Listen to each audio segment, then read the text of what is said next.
So I have a confession to make. My confession is that I use a 7-year-old PC for everything that I do. Now you might be thinking, 7 years old? Oh my God, that's old. Like, what are you running? Windows 10? No, not Windows 10. I am running Windows 10. What are you running? Windows XP or something? Well, the truth is, I've never needed a reason to upgrade it. I've managed to get everything done perfectly fine with my 7-year-old PC. It has a GPU. Well, I added a GPU. I did upgrade it, but it's still not, impressive. It's 7 years old. It's not going to be impressive. It doesn't have the crazy specs that your PCs might have. And mind you, I'm not a PC gamer. I game using the Xbox or the PS4 or the Switch, but I'm a console gamer.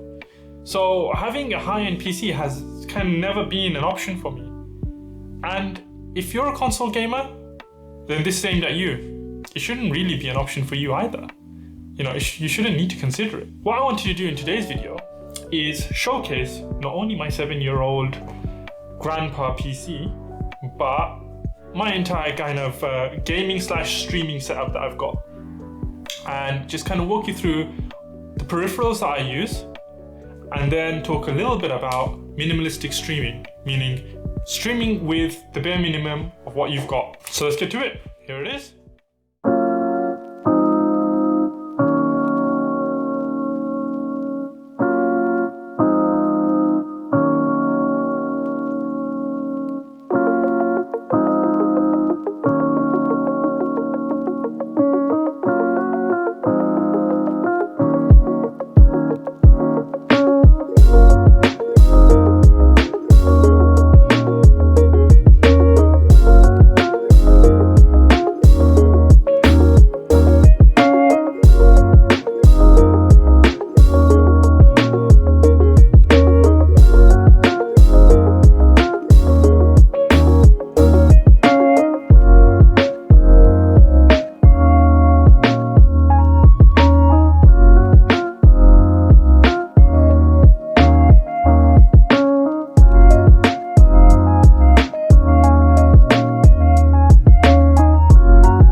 So what do you guys think? Pretty decent, huh? Before I continue, guys, don't forget to hit that subscribe button, the like button, and the notification bell. And also, don't forget to follow me on Twitch, Instagram, and Twitter. All my social media links are down in the description box below, so get following. Now, what I want to start off by doing is run you guys through my PC setup. So as you saw, I have a dual monitor setup. One of my monitors is also very old. It's actually older than my PC. My HP monitor is 10 years old, and you can see from the clip that it has scuffs and marks, and yeah, it's due for a well overdue upgrade. My second monitor, however, is slightly newer. It's a Acer Nitro 24-inch 75Hz monitor. It does a job for me. I'm a console gamer. I don't get above 60 Hz. I don't need above 60 Hz, but 75 Hz is a kind of nice compromise in that sense. Then I've got my nice little keyboard here. It is a Razer Ornato Chroma. Again, I'm not a PC gamer, so I don't need the top of the range keyboard for my gaming. This does the job. It has a mecha membrane key layout, so the keystrokes and clicks are very, very nice. It does handle gaming very well, but for the things I use it for, it's perfect. Honestly, it's for the aesthetics. It's a nice chroma RGB keyboard, and it's super, super nice. I love it. Next up, I've got my Razer Basilisk X Hyperspeed. It is a wireless keyboard. Wireless keyboard? No, it's not a keyboard. It's a wireless mouse.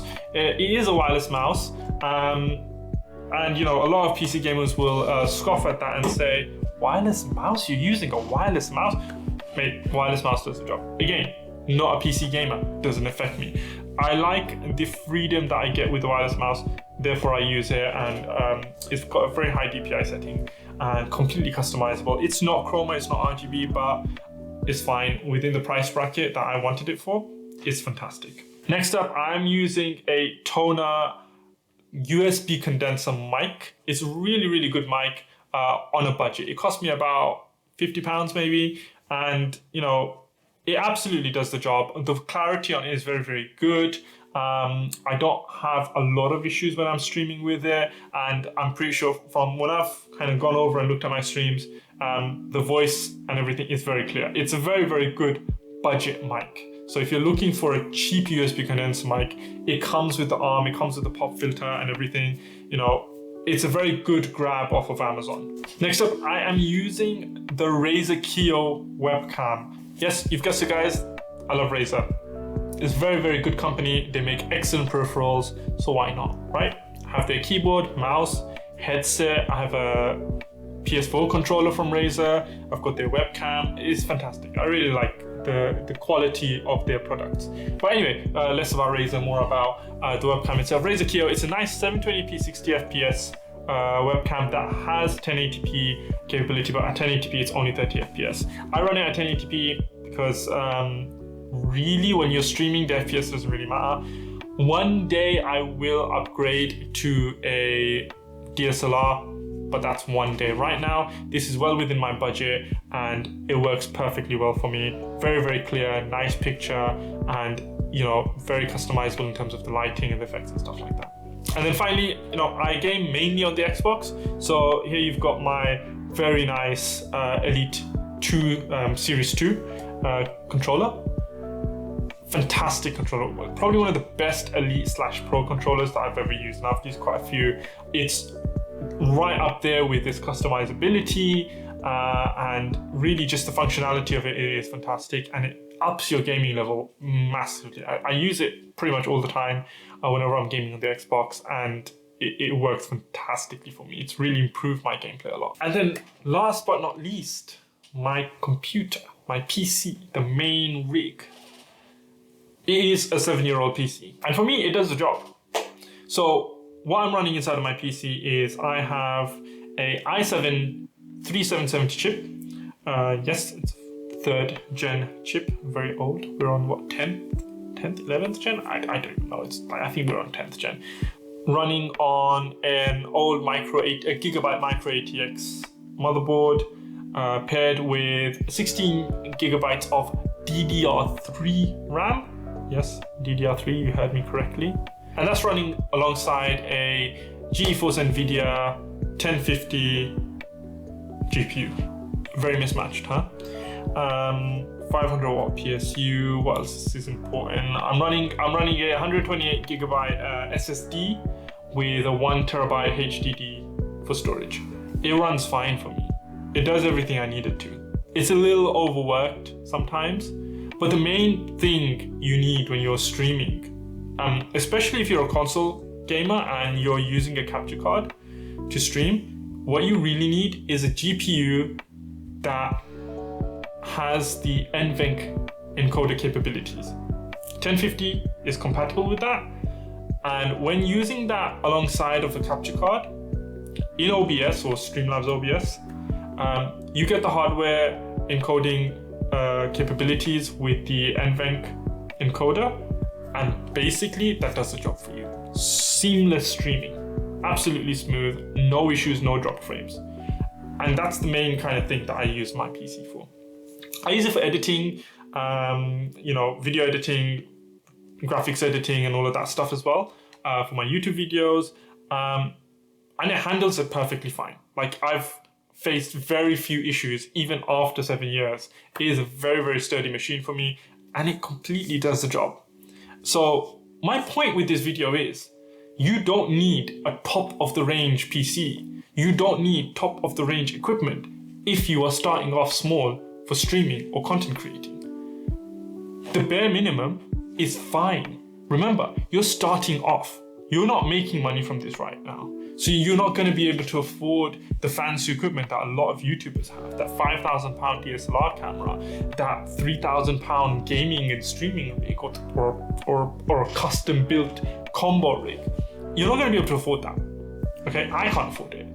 No, I can't afford what I have, but I'm a bit of a freak, and I just want to go out of my way to make my things look nice. You know, if you have a passion for tech and it's what you like doing and you can afford it, then absolutely fine, go for it. But I'm aiming this at small streamers the young streamers, especially, who are just starting off and want a little advice about what they should be using to start streaming with. When I started streaming, I started using just the Xbox with a headset that had a mic on it for audio, and that was it. Started off streaming like that.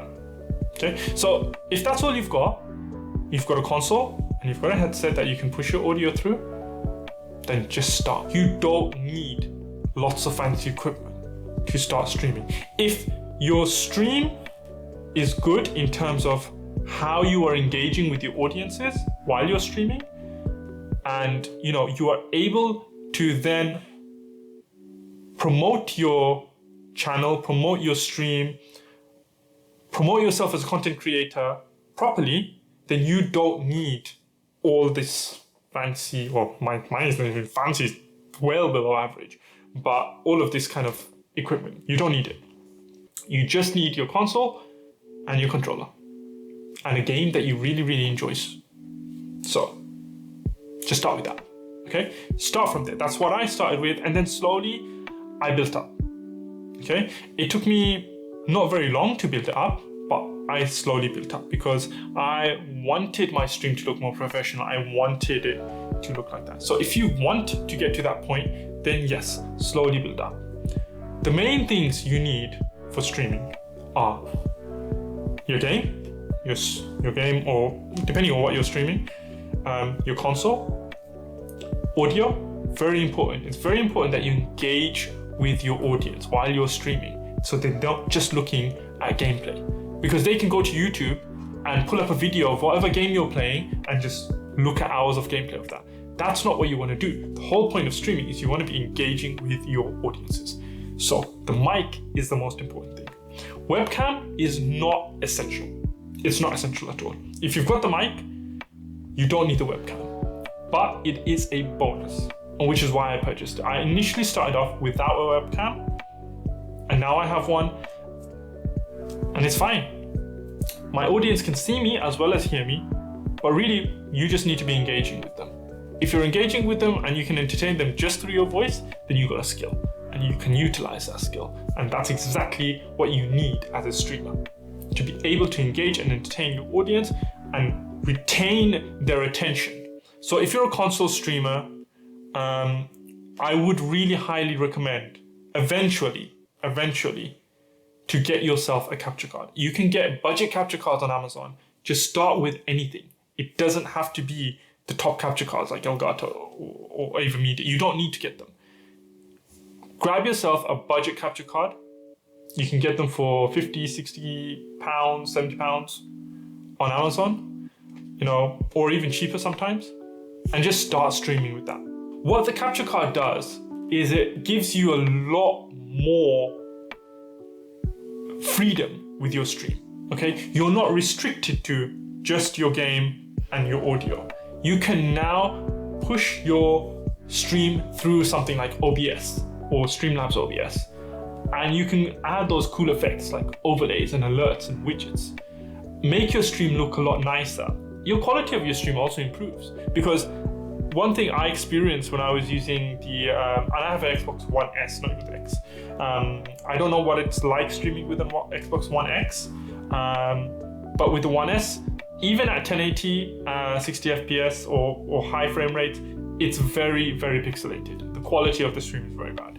So when I started off streaming, I just didn't like it. And if you've got a PlayStation, I think the PlayStation streams much better. As a console, I've got PlayStation as well, and I did stream using that for a while, and the stream quality is just a lot better. So if you've got something that streams well and the picture quality is good and they can hear you, perfect, use it. You don't even need a game capture card after that. But having the game capture card gives you a lot more freedom to customize your stream the way you want, adding those overlays, adding everything from that you have access to in Streamlabs and in OBS. So I would recommend getting that game capture card, and that's what I did. I got myself a Elgato HD60, and it does the job perfectly fine. You don't need the fancier ones. As long as it's streaming at 1080p 60 FPS, your stream quality is good, and they can hear you, that's the main thing. And all the other stuff is a very big bonus that the capture card allows you to have. So with the capture card, I thought, let's get myself a mic, because then the voice clarity is a lot better, you know, and I can do a lot more with the mic than just the headset. Headset mics aren't fantastic for the most part. So I got myself a mic. And then in terms of my PC setup and everything else, that was like mostly already just me wanting it, because I was due an upgrade for all of my kind of PC peripherals anyway. So I'm talking about streaming mainly. And the last thing I got for my stream was the webcam. So I went for the Razer Kiyo because it has a nice ring light, which, you know, helps light my face very nicely, my beautiful face. And, you know, that was it. You don't need anything else after that. So right now, what I've got is far from minimalistic. But the idea here is that you don't need more than the bare minimum to start streaming. If you've got a laptop instead of a PC, that works perfectly well. For a while, I was using my laptop to stream. The only problem that I had with my laptop was that it didn't have an NVIDIA chipset that had NVENC capabilities. So even though I was using hardware encoding, it was pushing the laptop a lot. And I have a very nice Huawei MateBook laptop, which has an 8th gen, I think an 8th gen or 9th gen i7 processor. It's a very powerful laptop. So it works perfectly well when I'm on the go, and I can do my editing and everything else with that. But for streaming, it just wasn't working. And I had my PC in the other room. So I brought that over, upgraded it a little bit. I had to add a USB 3.0 because apparently the, 7-year-old PC didn't have a built-in USB 3.0 capabilities. So I had to add that in with a PCIe slot. And once I did that, I could hook up my capture card to it and it worked perfectly fine. You don't need a whole lot to start streaming. Now, this is very different if you're a PC gamer. So PC gamer versus console gamer, the minimal requirements are very different. So for a console gamer, the minimal requirements I would suggest if you're just starting off is your console and a headset for your audio. That's it. If you're a PC gamer, the minimum requirements are very different, okay? So I'm just gonna run through that very briefly. For a PC gamer, you want something that can run both your stream and your gaming at the same time, right? So the best thing to do is, if you've got a PC or if you're looking to get a PC, you can get a mid-range or a budget PC. There are only one or two things that you need to ensure. One is that you have a GPU that has NVIDIA's NVENC encoding capabilities, and usually it's the 10 series and upwards. The kind of recommended GPU for that would be a 1060 or a 1060 S, 1060 Ti. I'm not even sure, but a 1060 onwards. That's the kind of recommended GPU that I would say, because what you would be able to do with that is that even if your CPU usage is kind of going towards your game and you're using the same PC to stream and to game, so you're using a single PC setup here with a budget PC, as long as you've got a GPU that handles NVENC and a decent CPU, usually a decent CPU could be an i3 or an i5 or even a Ryzen 3 3000 series. If you're using a single PC setup, the bare minimum you're going to need is that GPU to help you to encode your stream properly whilst you're gaming, because the NVENC allows you to encode it using the GPU, using only hardware with minimum stress on your CPU, and that allows for 0 dropped frames, even with a budget PC. Okay? And then after that, all you're going to need, again, you could just use a headset that has audio capability, and that's it. That's the two things you need. You need a PC that can handle both the gaming and the rendering, the gaming and the streaming, so whether it's the budget PC or not, and a headset. And you can start streaming. You don't need a webcam, you don't need a mic, you don't need any of that, because your headset should be able to push the audio into your stream and then you've got your PC that can handle your encoding. And you don't need a capture card or any of that stuff, so you're not spending extra on peripherals like a console gamer will have to eventually if they upgrade, because your PC just does it for you. You're already streaming through your PC and it just works. So there you have it, guys, a little bit of advice on how to stream with a minimalistic setup for both PC and console gamers. I hope you guys enjoyed what I was talking about today. Hope you guys enjoyed seeing my, dusty old 7-year-old PC. If you want more content like this, again, comment down in the section below. Do follow me on Twitch. I do stream several times a week. It has been very slow lately, but I do intend to get back on it. I have a lot planned for you guys, a lot coming for you guys in the future, a few surprises, a few reveals that are going to be coming your way. So do keep an eye on the channel, and don't forget to like, subscribe, and hit that notification bell so you know exactly when my next video comes on and exactly when I come live on Twitch. Until next time, guys, take care, happy streaming, happy gaming.